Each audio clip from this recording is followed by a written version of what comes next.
Dress சாமி இதுன்னு நினைக்கிறேன். மெடிக்கிறது கஷ்டமாக இருக்குது. ஏன் காப்பி கீழே ஊற்றுனது அந்த இது எடுத்து எழுதுமா ஒரே நிமிஷம் அமைதியாக அவங்க சொல்கிறது கேளுமா.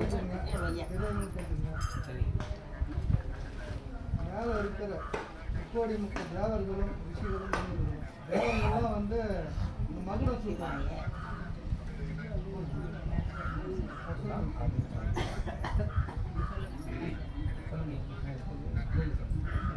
மேலே வந்து இந்த தேவர்கள்லாம் இருப்பாங்க.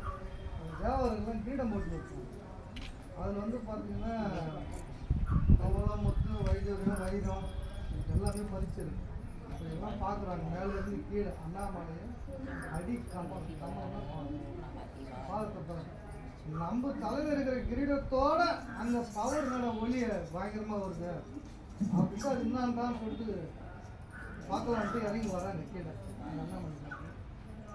தன்னார் ஒளி மழுங்கி தாரகைகள் தாமகலை, அதாவது அவங்க இருக்கிற அந்த முத்து போல மாதிரி தான் தன்னார் ஒளி மழுங்குது. இந்த பவர் வர வர அதெல்லாம் மழுங்குது. மழுங்கி தெரியாமல் போச்சு. இந்த கமலத்தோடைய அந்த அண்ணாமலை பாதத்தினுடைய ஒளியை பட அது எல்லாமே கிரகத்தில் இருக்கிற அந்த தன்னார் மழுங்குது.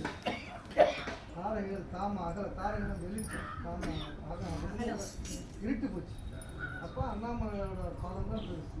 பெண்ணாகி ஆணாகி அழியாகி பிறகு வச்சு எல்லாத்தையும் மூணா நின்று நம்மளை வந்து ஆட்கொள்ளும். அரோகரா அரோகரா அரோகரா சிறப்பு சிறப்பு அரோகரா அரோகரா.